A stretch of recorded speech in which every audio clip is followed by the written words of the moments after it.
అందరికీ ఒక blood test చేసి ఏ క్యాన్సర్లు ఉన్నాయని బ్లడ్ టెస్ట్ తెలుసుకుంటాము అనేది అయితే లేదు, ఇంతవరకు లేదు. రైట్. మీరు లక్షణాల గురించి అడిగారు కాబట్టి, సో క్యాన్సర్ లక్షణాలు గురించి సింపుల్గా చెప్పాలంటే caution is a simple mnemonic. C అంటే changes in bowel and bladder habits, అంటే మలమూత్ర విసర్జనలో ఇటీవల మార్పులు వచ్చాయి.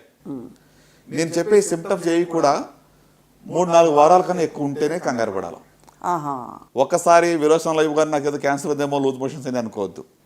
సో మలమూత్ర విసర్జన మార్పులు అంటే ఎక్సెసివ్ కాన్స్టిపేషన్, మోషన్ అవ్వటం లేదు, లేక మోషన్లో బ్లడ్ పడుతుంది, మోషన్లో చీమ్ పడుతుంది, లేకుంటే నాకు తినబుద్ధి కావటం లేదు. So blood in the stool కానివ్వండి, బ్లడ్ ఇన్ ద యూరిన్లో కూడా బ్లడ్ పడినట్లయితే స్టోన్ వల్ల కూడా పడవచ్చు, బ్లాడర్ ఇన్ఫెక్షన్లో కూడా పడవచ్చు, ట్యూమర్లో కూడా బ్లడ్ పడవచ్చు. కరెక్ట్. సో కనుక anything which is there for 3 to 4 weeks మలమూత్ర విసర్జనలో ఇటీవల మార్పులు వచ్చాయి అంటే అది ఒక లక్షణంగా భావించవచ్చు. Okay. Then a sore which does not heal, అంటే మానని పుండు. శరీరంలో ఏ భాగంలో అయినా కూడా మానని పుండు ఉంటే నిర్లక్ష్యం చేయకూడదు. నొప్పి లేకపోయినా పర్వాలేదు, మానని పుండు ఉంటే వెంటనే డాక్టర్ని సంప్రదించాలి. దాన్ని రాచపుండని ఊరికే అనలేదు. అంటే మానని పుండు ఎందుకంటే, ఫర్ ఎగ్జాంపుల్ మీరు టంగ్ బైట్ అయిందని నాలుగు ఖర్చుకుంటే చిన్న పుండు అవుతుంది, వారం 10 రోజుల పుండు మానిపోతుంది. అవును. సో మీకు 2-3 weeks అయింది, పుండు అలాగే ఉంది అంటే మాత్రం నిర్లక్ష్యం చేయవద్దు. Right. So that is number 2. Right. తర్వాత యూ అంటే అన్యూజువల్ బ్లడ్ డిశ్చార్జ్, బ్లడ్ కానివ్వండి, వైట్ డిశ్చార్జ్ కానివ్వండి, లేకుంటే రక్తస్రావం కానీ ఎక్కువగా విన్నట్లయితే అది క్యాన్సర్ యొక్క సిమ్టమ్. అంటే వెజనల్ బ్లీడింగ్ కావచ్చు, ಅಥವಾ బ్లీడింగ్ పర్ రెక్టమ్ కావచ్చు. అన్యూజువల్గా వైట్ డిశ్చార్జ్ కానీ లేకుంటే రక్తస్రావం ఎక్కువగా అవుతున్నట్లయితే అది క్యాన్సర్ యొక్క లక్షణం. మెన్స్ట్రుయేషన్లో అన్యూజువల్ బ్లీడింగ్ అయ్యి మెనోపాజ్ తర్వాత తగ్గిపోయిందంటే అది పీసీఓడి తప్ప ఇంకోటి కాదు కదా సార్? డెఫినెట్లీ.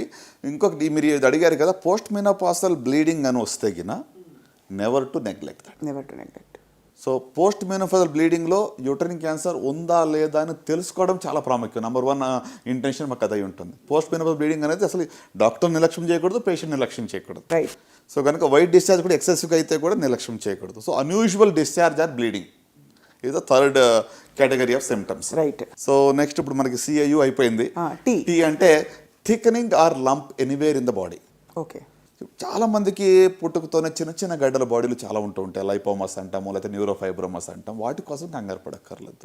ఇటీవల గడ్డ ఏర్పడింది, నాకు నొప్పి లేదు కానీ ఆ గడ్డ సైజు పెరుగుతూ ఉంది అంటే మాత్రం నిర్లక్ష్యం చేయకూడదు. ప్రత్యేకంగా మరి యంగ్ ఫీమేల్స్ నేను చెప్పాల్సింది ఏంటంటే, ఆడవాళ్ళలో 20 to 40 years ఉన్న వాళ్ళలో పాలగడ్డలు అంటాం, ఫైబ్రోడినమస్ అంటాం. సో 90% అవి బినైన్, మామూలు గడ్డలు, అవి క్యాన్సర్ గడ్డలు కాదు. సో నాకు రొమ్ములో కనుతుంది కాబట్టి ఏదో క్యాన్సరా అని కూడా ఊరుకునే కంగారు పడద్దు. రైట్. బట్ మీకున్న కణితి బినైనా లేక మ్యాలిగ్నెంట్ అని తెలుసుకోవడానికి మాత్రం ఒకసారి డాక్టర్ని సంప్రదించండి. సో ఇటీవల కణితి రొమ్ములో కానీ శరీరం ఏ భాగంలో అయినా కూడా కొత్తగా కణితి ఏర్పడి అది సైజు పెరుగుతూ ఉంది, నొప్పి లేకుండా ఉన్నా పర్వాలేదు, దాన్ని మాత్రం నిర్లక్ష్యం చేయకూడదు. So that is thickening or lump anywhere in the బాడీలో ఎక్కడైనా కూడా కొత్తగా కణితి ఏర్పడడం. రైట్. సో నెక్స్ట్ ఐ అంటే indigestion or difficulty in swallowing, అంటే అజీర్తి అవుతా ఉంది, మృంగలేకపోతున్నాము, నీళ్లు లేకపోతే గుట్టక వెళ్ళటం లేదు. అంటే లిక్విడ్స్, ద్రవ పదార్థాలు ఈజీగా తీసుకోగలుగుతున్నాం కానీ చపాతీలు కానీ లేకుంటే హార్డ్ ఫుడ్ నేను తీసుకోలేకపోతున్నాను, మింగలేకపోతున్నాను అంటే దట్ ఈస్ అ సైన్, ఒక లక్షణంగా మనం భావించవచ్చు. ఫుడ్ పైప్ క్యాన్సర్కి లక్షణం అయి ఉండొచ్చు. సో ఆ గుట్టక వేయాలని నీళ్లు లేకుండా లోపలికి వెళ్ళట్లేదు, నేరోయింగ్ అయిపోయింది, ఈజీగా వెళ్ళటం లేదు. సో అది ఒకటి. Indigestion or difficulty in swallowing, మింగడానికి ఇబ్బందిగా ఉంటాం. ఓ అంటే obvious change in the birth mole, పుట్టు మచ్చలు చాలా మందికి ఉంటాయి. ఇటీవల ఆ యొక్క పుట్టు మచ్చలో మార్పు వచ్చింది, సైజ్ పెరుగుతూ ఉంది, ఇచ్చింగ్ అవుతూ ఉంది, బాగా దురద వస్తుంది, లేక బ్లీడింగ్ అవుతుంది అంటే మాత్రం వెంటనే డాక్టర్ సంప్రదించాలి. పుట్టు మచ్చలో మార్పులు ఇటీవల వస్తాయి. రైట్. ఇంకా లాస్ట్కి వచ్చేటప్పటికి ఎన్ అంటే నాగింగ్ కాఫ్, అంటే ఒక రకంగా చెప్పాలంటే మానని దగ్గు.